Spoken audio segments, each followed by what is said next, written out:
I will show you how to permanently delete your debit or credit card details from your TEMU profile without leaving a trace of your sensitive data behind. If you're ready, click the like button. Let's get started.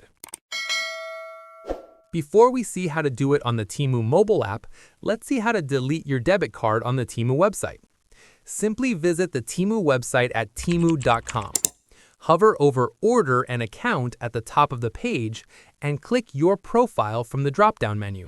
Click Your Payment Methods to reveal your saved methods of payment. Locate the card you want to delete and click the Remove button next to it, then confirm.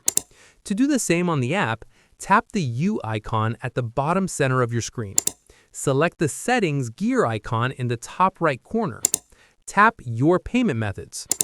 Locate the specific card you wish to remove and tap the Edit or Remove button next to it. Confirm the final deletion prompt to securely remove the card from TEMU and prevent any unauthorized one-click purchases. If you have any queries or input, comment below and I'll respond. Click this card for a curation of our best video tutorials and check the description below for more. Thanks for watching.